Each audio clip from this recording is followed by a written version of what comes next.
Boa noite, meus irmãos. É com muita alegria, estimulada pela divulgação da doutrina espírita, que mais uma vez nos encontramos através do YouTube, no canal Encontrando o Espiritismo. Por isso, podemos dizer, ó, quão bom e quão suave é que os irmãos vivam em união. Assim, agradeço a Deus, a Jesus e aos bons espíritos que nos assistem por nos permitir estar nesta tarefa. Não posso deixar de agradecer também aos irmãos e irmãs que têm dado seu apoio com sua inscrição nos nossos canais de comunicação e pedir para compartilharem essa mensagem. E aos que puderem e ainda não o fizeram, que se inscrevam no nosso canal do YouTube, Encontrando o Espiritismo. Que não deixem de fazê-lo, pois isso nos ajuda nos mecanismos de pesquisa para que a mensagem seja divulgada a um maior número de pessoas. Assim, rogo a Jesus que nos oriente em nossa tarefa para que consigamos transmitir a tantos quantos seja possível e a tantos quantos se faça necessário essa mensagem que é dos Espíritos que nos orientam em nome de Jesus. Hoje iremos abordar a temática da intimidade que existe entre o apego e a obsessão.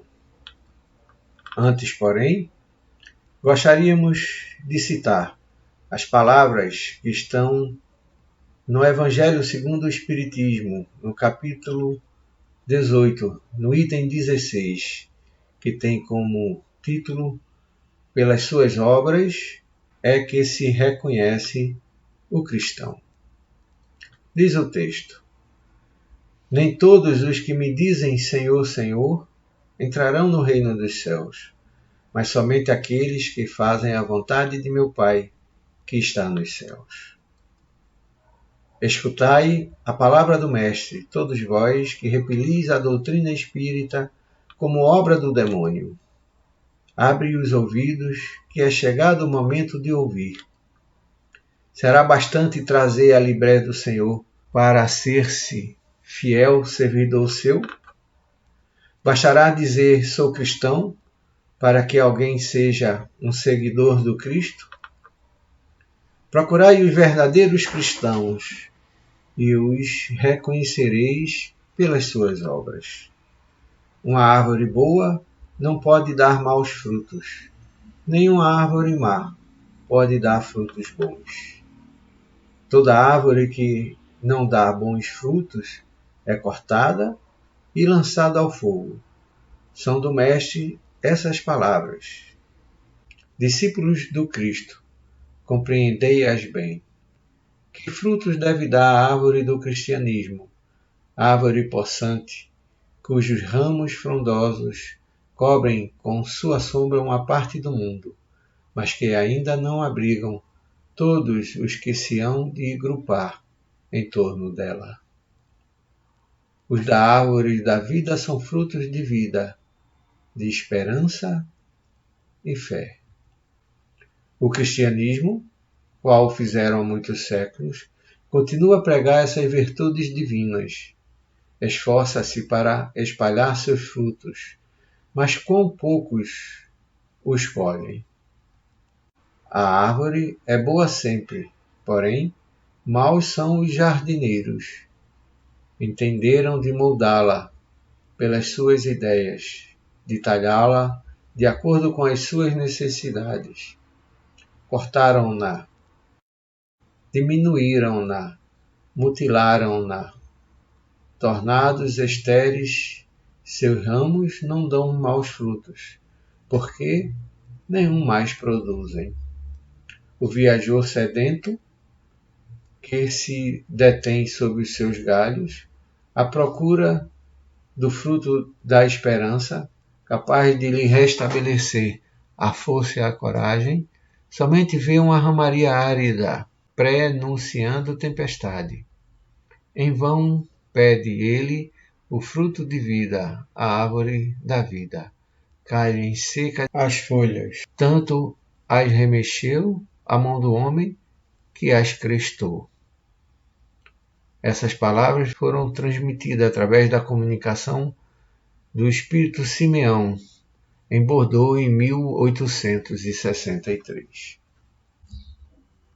Gostaria também de trazer para a nossa reflexão o pensamento da nossa irmã poetisa Cora Coralina, que nos diz: não podemos acrescentar dias à nossa vida, mas podemos acrescentar vida aos nossos dias. Desistir? Eu já pensei seriamente nisso, mas nunca me levei realmente a sério. É que tem mais chão nos meus olhos do que o cansaço nas minhas pernas, mais esperança nos meus passos do que tristeza nos meus ombros, mais estrada no meu coração do que medo na minha cabeça. Boa reflexão para todos. Isto dito, entramos na nossa temática propriamente dita, que trata da intimidade existente entre o apego e a obsessão. Naturalmente, iremos, consequentemente, tratar do desapego e a intimidade que tem esse com o tratamento da desobsessão. Lembrando que a obsessão como apego é uma realidade que existe desde os primórdios na humanidade e que a obsessão, de forma semelhante, também o é. Só que só depois do advento do Cristo é que a obsessão foi tratada de uma forma mais contundente. E, com o advento do Espiritismo, essa sim foi esclarecida e explanada de forma transparente para todos aqueles que queiram aprender e, de fato, tratar com a adequada realidade necessária. Muito bem. Para nosso início de entendimento, trazemos a definição do apego, que podemos entender como alcançar e manter ao pensamento ligação exagerada com um indivíduo ou coisas. Ele surge da necessidade de segurança e proteção, ou seja, vem do instinto primário. E a busca pela posse nos torna escravos. O instinto primário vem do primarismo, que reflete o estado de primarismo do homem das cavernas, ou seja, na época da infância da humanidade, onde o ser era limitado e conduzido a sobreviver segundo as necessidades imediatas. Ou seja, ele vem do impulso interior inconsciente, que leva a atos adequados às necessidades da própria sobrevivência e da sua espécie, como medo, ressentimento, ódio, vingança, prazeres materializantes, etc. Instintos esses que nos influenciam até os dias de hoje, marcando ainda, embora uma civilização num estado de evolução tecnológico evidentemente superior em relação ao que já foi o homem aqui na Terra, ainda predomina em sua grande maioria dentro de si esses instintos que refletem a sua infância civilizatória. Então a pergunta que não podemos deixar de fazer: onde é a intimidade do apego e a obsessão com o desapego e a desobsessão? Por definição, o apego é alcançar e manter ao pensamento ligação exagerada com o indivíduo ou coisas, ou seja, é predominantemente produzida pelo pensamento. Nossos pensamentos vibram na frequência das nossas individualidades, ou seja, é o pensamento, a condição do ser manifesto, do ser vivente, que exterioriza aquilo que dentro de si realmente habita, realmente existe. E nós estamos vibrando na frequência daquilo que existe dentro de nós, ou seja, exteriorizamos como atraímos tudo aquilo que o nosso interior vibra de forma sintônica, ou seja, na sintonia em que nos encontramos. Quando nossos pensamentos se alimentam da necessidade da posse, estamos vibrando basicamente na condição vibratória do seu objeto buscado, quer seja um ser espiritual, quer seja um ser material. E para nos ajudar nesse entendimento, buscamos lá na obra de André Luiz, no livro Nos Domínios da Mediunidade, no capítulo 13, onde André Luiz nos diz: pelo pensamento, nos escravizamos aos nossos troncos de suplício, nos sentenciando, por vezes, a séculos de peregrinação nos trilhos das reencarnações. Ou seja, é André Luiz já nos dizendo que pelo pensamento nos tornamos escravos do nosso objeto de realização, pelo sentimento de posse ou pelo sentimento daquilo que desejamos, alimentamos em nós a necessidade, muitas das vezes, de reencarnarmos, algumas vezes, para que possamos vivenciar aquele desejo interior e com ele aprender a condição de evoluir e de transcender além daquele sentimento que nos faz sentir-se dono de algo ou de alguém. Pelo pensamento, nos ligamos ou nos libertamos dos obsessores. Pelo pensamento, nos ligamos à matéria, ou seja, para compreendermos melhor esses ensinamentos, vamos buscar na obra A Gênese, no capítulo 14, no item 15, onde Kardec nos traz a informação. O pensamento, criando imagens fluídicas, se reflete no perispírito, como num espelho, toma nele corpo e aí, de certo modo, se fotografa. Ou seja, é a codificação nos transmitindo a informação de que em nós mesmos o nosso pensamento se fixa de tal forma que, tal qual uma fotografia, imprimimos em nosso ser aquilo que alimentamos como objeto de desejo.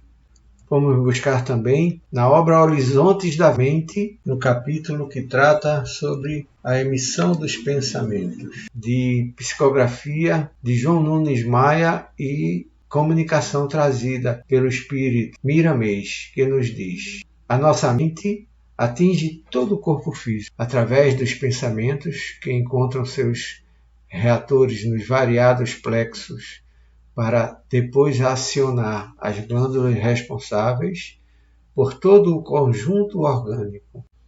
Se as emissões do pensamento forem boas, todo o templo do espírito estará em paz.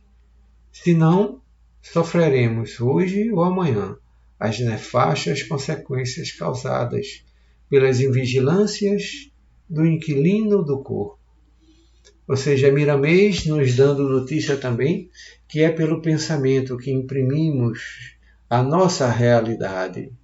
É pelo pensamento que produzimos em nós o acionamento das nossas glândulas, que são essas instrumentos ligados aos plexos espirituais, que se manifestam produzindo a carga de hormônio consequente do sentimento e das ideias alimentadas dentro de si.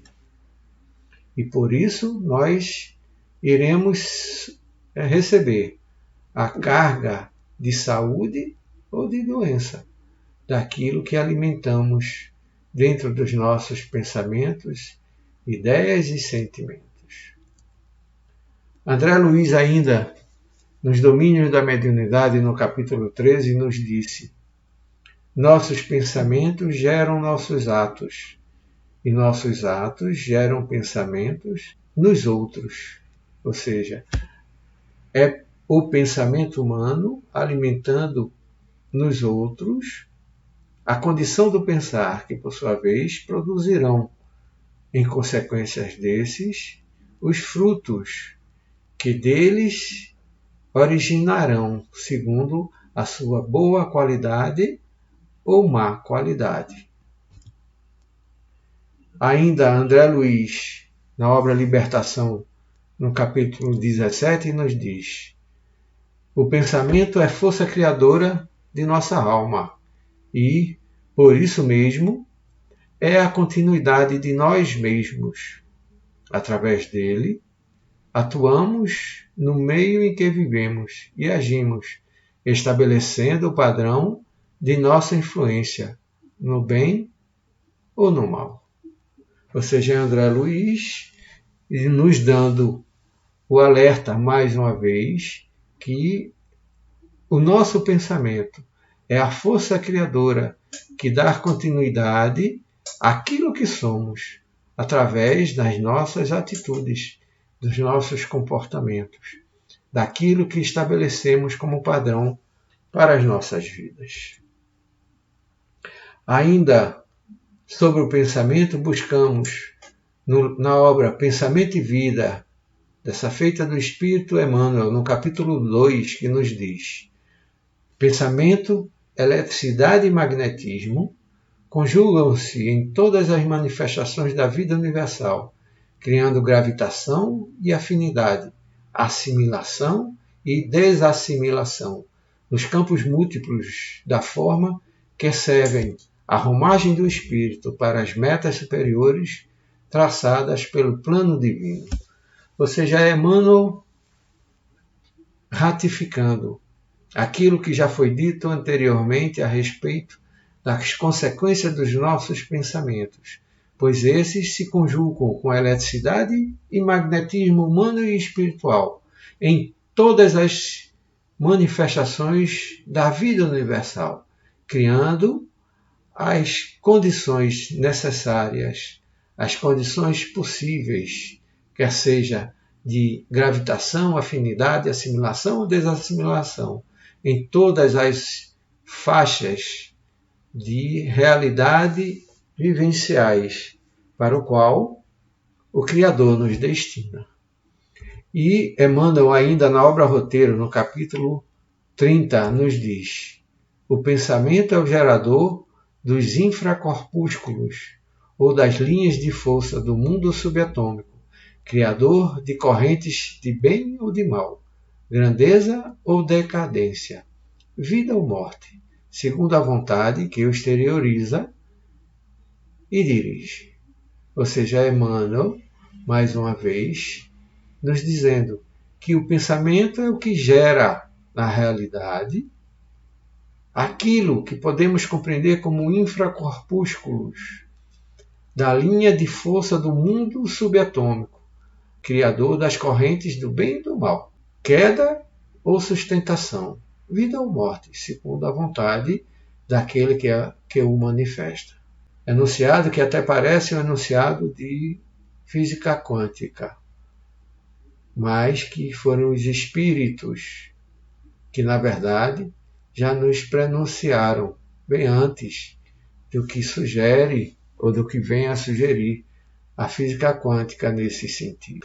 E continua Emmanuel: e a moradia dos homens ainda está mergulhada em fluidos ou pensamentos vivos e semicondensados de estreiteza espiritual, brutalidade, angústia, incompreensão, rudeza, preguiça, má vontade, egoísmo, injustiça, crueldade, separação, discórdia, indiferença, ódio, sombra e miséria.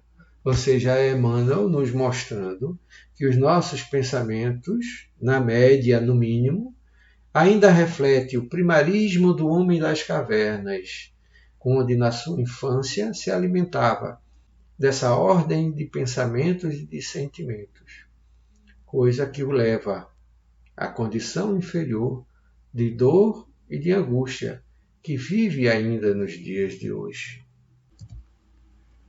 A grande questão é que nós estamos confundindo causa com efeito. A causa, os bens materiais, são os meios para a construção do ser. O efeito, confunde-se o ter com o próprio ser. Ou seja, a divindade nos criou em espírito para utilizar-se da matéria, para o nosso desenvolvimento, para a nossa evolução, para o nosso aprendizado e para a nossa construção interior. Porém, ao nos depararmos diante da realidade material, nos abraçamos com a matéria como se ele fosse a condição necessária para o ser existir. Ou seja, o ter é, na verdade, um meio. O ser, o objetivo. Ocorre que nós imaginamos que quanto mais tivermos bens materiais ou neles pudermos influenciá-lo com a nossa condição de decisão, imaginamos que assim nos tornaremos cada vez mais evoluídos. E, na verdade, é justamente o contrário. Precisamos administrar o material para que nele exercitemos os nossos potenciais intelectuais, a nossa condição de evolução para atingirmos o propósito maior, que é a evolução espiritual. Muito bem. E a pergunta que não quer calar: que é então o que se possui? Quais são as verdadeiras propriedades? E aí nós recorremos ao Evangelho segundo o Espiritismo, no capítulo 16, para responder a essa questão. Diz o Evangelho: do que encontra ao chegar e deixa ao partir, goza o homem enquanto aqui permanece. Forçado, porém, que é abandonar tudo isso, não tem das suas riquezas a posse real, mas simplesmente o usufruto. Ou seja, posse definitiva só temos na escritura dos cartórios, quando nos diz que tomamos posse de forma definitiva, pois, na verdade, tudo é temporário, tudo é transitório. Nada do que é de uso do corpo, tudo o que é de uso da alma, a inteligência, os conhecimentos, as qualidades morais. Essas são as verdadeiras e únicas propriedades permanentes da criatura humana. É disso que verdadeiramente somos proprietários, daquilo que construímos e aprendemos dentro de nós mesmos. Então, chegamos à conclusão de que as propriedades, na verdade, é totalmente diferente dos nossos verdadeiros tesouros. O Evangelho, no capítulo 16 e 18, continua a nos dizer: o homem só possui em plena propriedade aquilo que é dado levar deste mundo. Como espíritos, somos herdeiros do universo. Vindo do Criador, tudo nos aguarda para propósitos superiores. Normalmente, o que atormenta o homem na Terra nada representa diante das maravilhas do universo. Dá-se ao que já tem e tira-se ao que não tem. Meditai esses grandes ensinamentos, que se vos hão, por vezes, afigurado paradoxais. Aquele que recebeu é o que possui o sentido da palavra divina. Recebeu unicamente porque tentou tornar-se digno dela e porque o Senhor, em seu amor misericordioso, anima os esforços que tendem para o bem. Esse é um dos grandes ensinamentos do Cristo que o homem até hoje não entendeu. Jesus nos foi claro quando nos disse: meu reino não é deste mundo. E quando Jesus proferiu essas palavras, ele estava dizendo abertamente para nós que o mundo a que ele veio trazer para nós era o mundo espiritual. E que esse era o verdadeiro reino que o homem e que ele habitara. O homem, no entanto, devido à sua limitada condição de entendimento, não compreendeu essas verdades. E quando ele diz que aquele que já tem lhe será acrescentado, ele se refere à condição do entendimento e da compreensão dos valores espirituais. E aquele que nada tem é simplesmente aquele que ainda não atingiu a compreensão das verdades do mundo espiritual. E quando ele diz até o que tem lhe será tirado, pois perderá, ao desencarnar, o entendimento da vida que ele acredita abraçar. Esses são os entendimentos que, modestamente, podemos alcançar nas verdades sublimes das palavras do Cristo. E continua o Evangelho: homens cegos e surdos, abri as vossas inteligências e os vossos corações. Vede pelo vosso espírito, ouve pela vossa alma. Não interpreteis de modo tão grosseiramente injusto as palavras daquele que fez resplandecer aos vossos olhos a justiça do Senhor. Ou seja, é o Evangelho, que é a palavra do Cristo, nos alertando mais uma vez, nos chamando a atenção para a nossa cegueira e a nossa surdez, para que abramos nossas inteligências e os nossos corações, para ouvir pelo sentido espiritual, para expor a nossa alma e interpretar aquilo que o Cristo nos disse de forma tão sublime e de forma tão clara, abrindo-nos os olhos a respeito das realidades do Senhor da criação. Essa mensagem nos foi trazida pelo espírito que se denominou um espírito protetor, na cidade de Bordeaux, no ano de 1862. Muito bem. E talvez algum de nós pergunte: e os superiores e os inferiores, por que existem? É uma realidade que nós lidamos na nossa vida no dia a dia. E mais uma vez recorremos ao Evangelho segundo o Espiritismo, que lá no capítulo 17 nos ajuda a compreender essa realidade. Diz o Evangelho: a autoridade e a riqueza são delegações que prestará contas àquele que dela será investido. Ou seja, tudo que o Senhor da vida nos proporciona e nos permite, na verdade, ele nos delega pela sua vontade, pela sua soberana condição de Criador, para que nós possamos desenvolver as nossas inteligências. Só que aí nós nos entregamos ao apego e nos abraçamos com a riqueza e com a autoridade que momentaneamente detemos. E continua o Evangelho: não julgueis que exista para dar o bom prazer de mandar.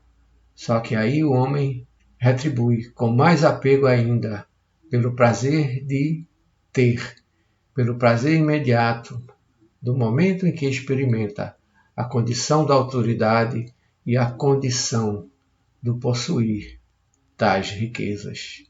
E continua o Evangelho. Nem como supõem os potentados, como um direito, uma propriedade. Deus prova constantemente que não é uma ou outra coisa, pois a retira quando lhe apraz. Se fosse privilégio inerente às personalidades, seria inalienável. Não existe maior clareza do que essas informações que o Evangelho nos diz. Se a condição da autoridade e das riquezas fosse condição inerentes à nossa condição do existir ou das nossas personalidades, como bem ele diz, elas seriam inalienáveis, ou seja, nós a teríamos indeterminadamente. E continua o Evangelho. Ninguém pode dizer que algo lhe pertence quando pode ser tirada, sem seu consentimento. Ou seja, ninguém pode dizer que é dono ou que tem a propriedade definitiva de algo que simplesmente pode se perder por algum instante ou em algum momento. Só que o homem responde normalmente se apegando a tudo que possui. E continua o Evangelho. Deus dá autoridade a título de missão ou prova. Ou seja, tudo ou todos que porventura tenhamos a condição da autoridade, na verdade, é uma missão ou uma prova que o homem detém provisoriamente para demonstrar que aprendeu a condição do existir ou para aprender a condição de evoluir. E continua o Evangelho. Quando entende e julga conveniente, simplesmente a retira. Ou seja, o Senhor da vida a tudo nos dá. Entretanto, dentro dos seus propósitos providenciais e divinos, quando ele vê da necessidade para a evolução do próprio ser, não simplesmente retirar por retirar, mas para a necessidade ou a condição que a criatura necessita experimentar, ele simplesmente a retira, todas as suas delegações, para que a criatura humana mostre os seus verdadeiros aprendizados de vida. E a pergunta que fica: o que precisamos então compreender e ser livre para evoluir? Já que nós dissemos anteriormente que estamos confundindo causa com efeito. E nós podemos dizer, dentro das nossas limitadas condições de entendimento, que precisamos compreender que muitas das vezes a nossa mão que está servindo está confundindo, está realizando muitas das vezes o ato inverso ou ao contrário daquilo que se propõe realizar. Na verdade, ela pode estar se servindo. E aquele que está se servindo, na verdade, pode estar, na realidade, servindo. Como assim, Silvio? Aquele que serve se parece com aquele que está se servindo? Tudo depende da condição e da postura humana diante da sua realidade de vida, da sua compreensão, pois, muitas das vezes, aquele que está servindo, na verdade, está servindo com um propósito egoístico de mostrar que tem, de mostrar que pode, ou simplesmente pelo simples prazer de ver seu nome ou a sua condição de ser reconhecida pelo meio em que vive, pela simples vaidade de demonstrar-se como bom. E aquele que está se servindo, na verdade, pode ser aquele ser que está servindo como instrumento para o aprendizado e evolução daquele que aparentemente serve e aquele que está servindo ou se servindo da condição existencial, humilde aparentemente, mas que demonstra uma grandiosidade espiritual dentro de si, a ponto de demonstrar e exercitar a sua humildade diante de tais realidades. A grande questão é que confundimos normalmente amor compaixão e sentimento de posse. É comum nós dizermos que amamos tais coisas ou tal pessoa, ou a nossa família, não é? Os nossos filhos. Nada mais justo do que se dizer que se ama aqueles mais próximos a nós, ou aquilo que foi objeto de uma vida profissional durante uma vida toda se lutou para construir.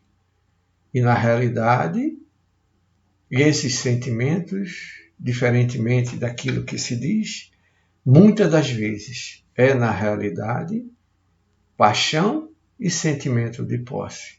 Porque o amor, até onde nós aprendemos, ele é despretensioso. Ele libera.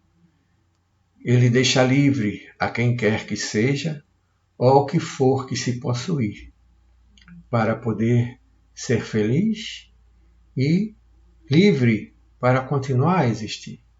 Normalmente nos apegamos aos bens materiais e àqueles que nos rodeiam, como sendo a nossa condição do próprio existir.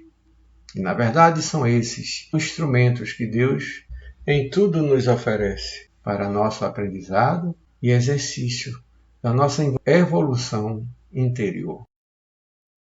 Normalmente invertemos nossos valores.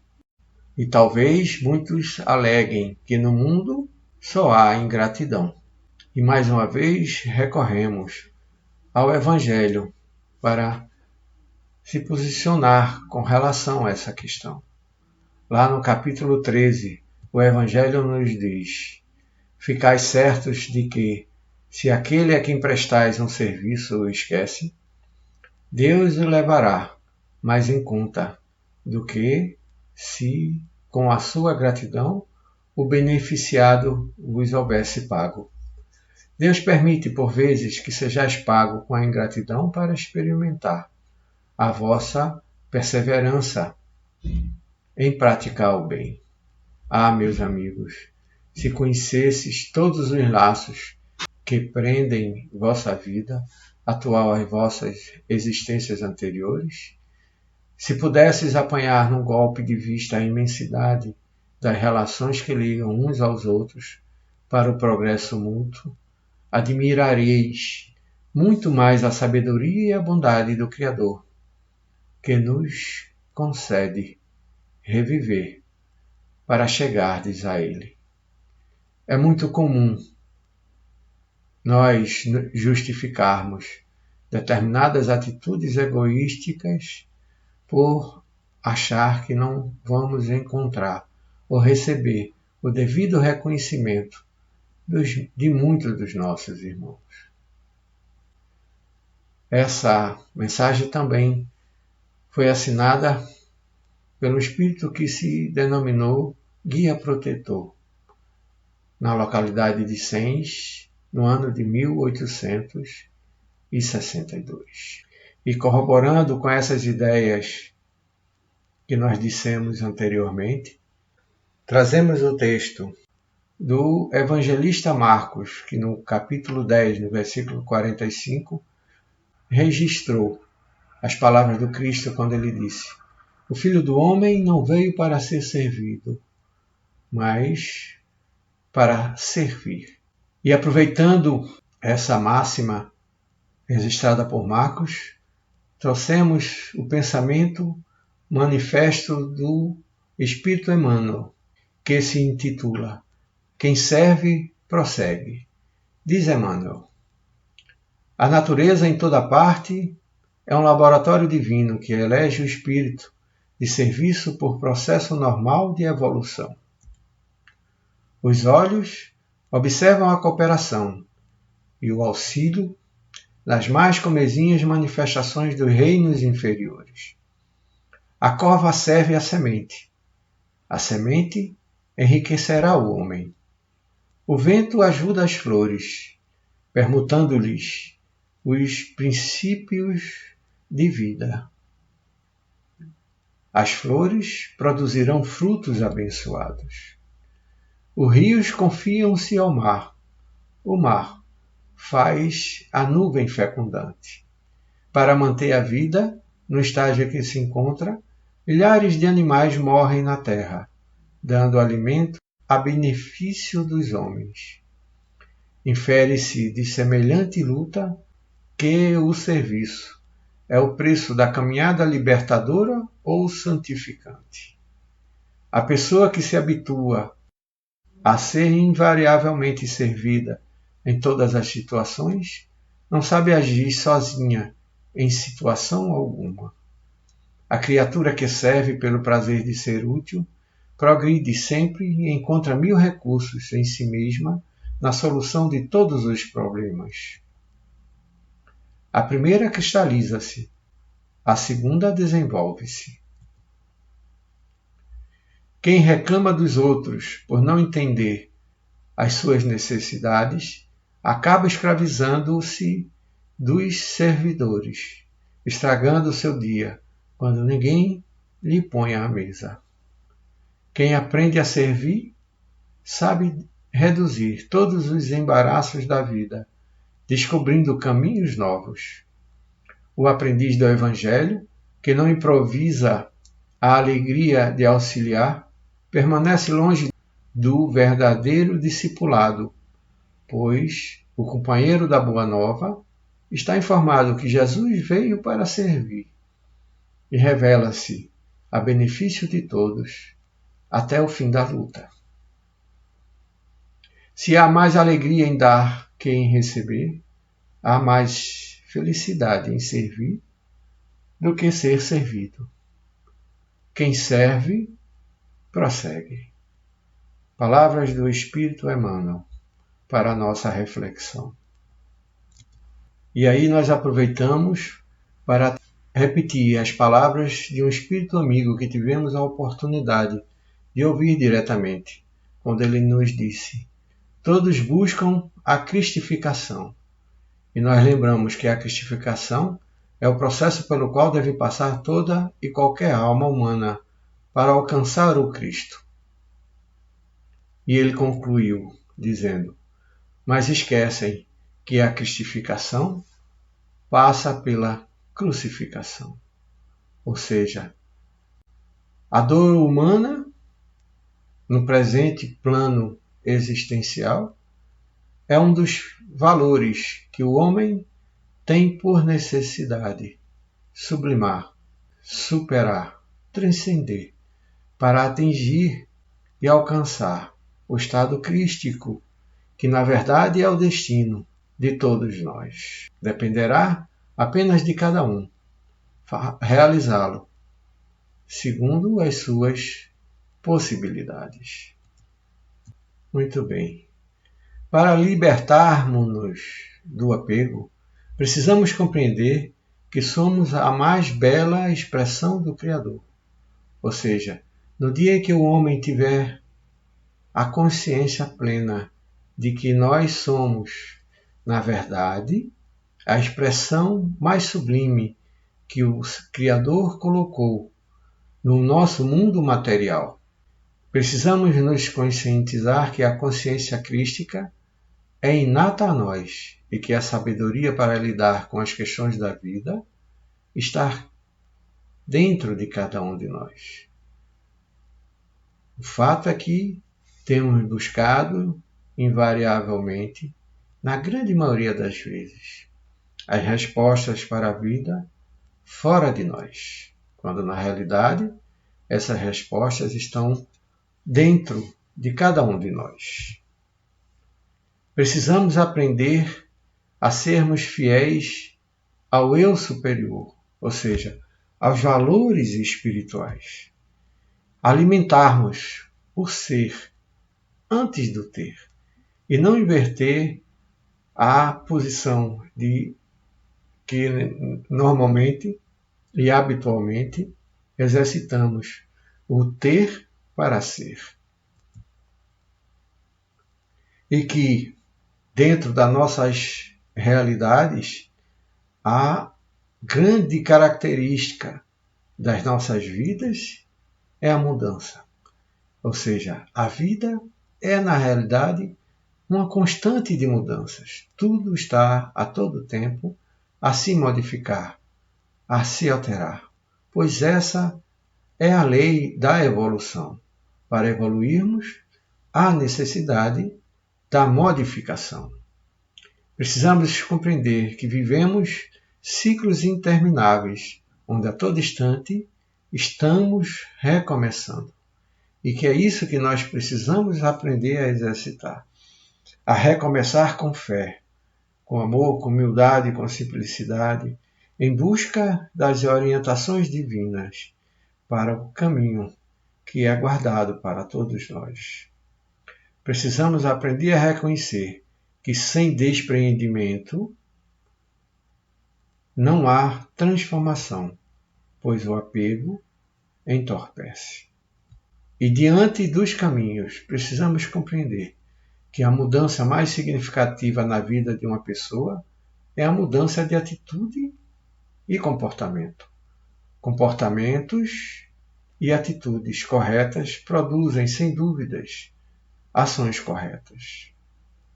Se você continuar hoje fazendo as mesmas coisas que fez ontem, você será amanhã o que é você hoje. Palavras do irmão Ailton Nascimento para a nossa reflexão. Nós precisamos compreender que para mudar nossa vida é necessário mudar as nossas prioridades. Temos, via de regra, criado prioridade de realização material e deixamos sempre para segundo plano as prioridades da evolução espiritual, se é que às vezes a temos. E aí aproveitamos para trazer as palavras daquele que foi o maior cientista do século XX, quando ele disse: é urgente eliminarmos da mente humana a ingênua suposição de que seja possível sairmos da grave crise em que estamos mergulhados, usando o mesmo pensamento que a produziu.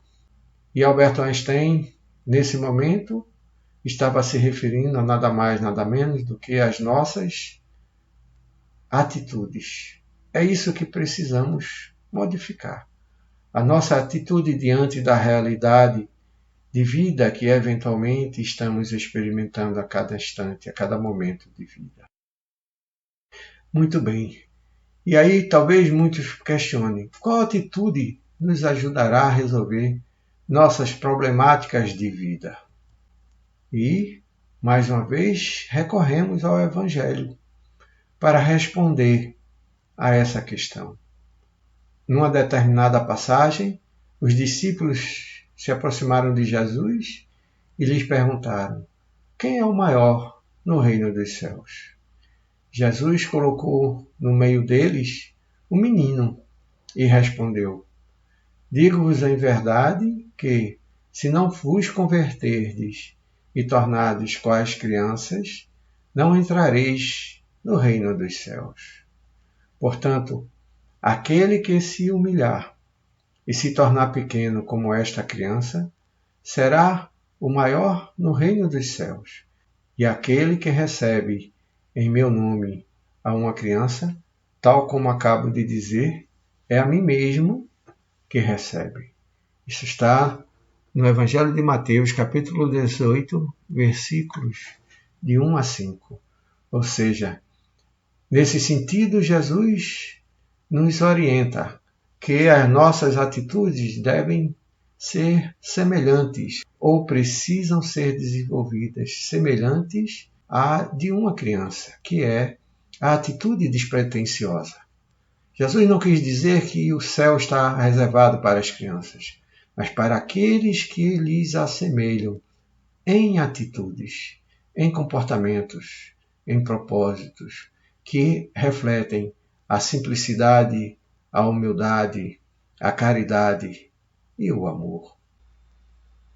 E certamente estão nos perguntando nesse momento: qual é a atitude que nos liga aos nossos irmãos sofredores? E mais uma vez, recorremos aos livros de André Luiz e Emmanuel, que nos ensinam que é a mente e o pensamento. Eles nos ensinam que São os nossos pensamentos que nos colocam em sintonia com os nossos irmãos sofredores. Na obra Roteiro, Emmanuel nos diz: a mente é manancial vivo de energias criadoras, poderosas e atuantes. E na obra Nos Domínios da Mediunidade, André nos diz: em qualquer plano, nossos pensamentos emite e recebe, renovando-se constantemente. Tudo em obediência à lei da afinidade. E certamente algum de nós pode estar perguntando nesse momento: quer dizer que devo sair doando para todos que necessitam? Assim estarei exercitando o desapego? Assim, agindo, poderemos estar realizando um ato de prodigalidade. E mais uma vez recorremos ao Evangelho para responder a essa séria questão. Nos ensina o Evangelho que prodigalidade não é generosidade. Consiste em apreciá-lo no seu justo valor, em saber servir-se deles em benefício dos outros, e não apenas em benefício próprio, e não sacrificar por eles os interesses da vida futura, em perdê-los sem murmurar, caso apraza a Deus retirar. Prodigalidade, para entendermos melhor, é o ato de repartir ou oferecer com largueza. Se revela por um gasto imoderado, capaz de comprometer seu patrimônio. O filósofo grego Aristóteles nos disse: a prodigalidade e a mesquinhez correspondem a vícios marcados pelo excesso e pela falta respectivamente, ao passo que a generosidade corresponde a uma virtude a ser buscada voluntariamente para se encontrar o equilíbrio em ambas.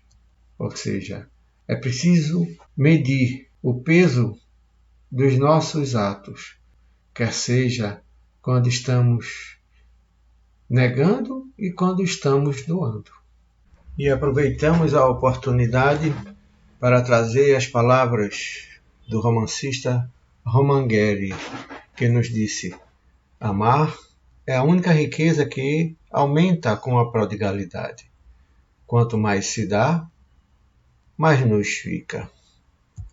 Trazemos também as palavras do Espírito Marta através da psicografia do médium Frederico Menezes, registrou na obra Ajuda-te e o céu te ajudará.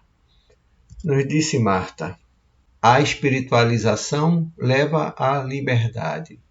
Todo apego excessivo escraviza e, em consequência, tolhe o movimento do ser. Não te apegues excessivamente às coisas ou pessoas. O equilíbrio é veículo de libertação. Amar é respeitar a liberdade do outro.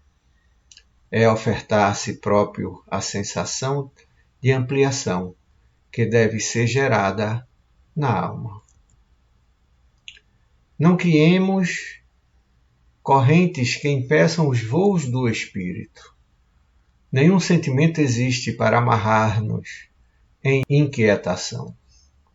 Nenhum objeto ou pessoa deve tornar-se instrumento de angústia pelo medo da perda.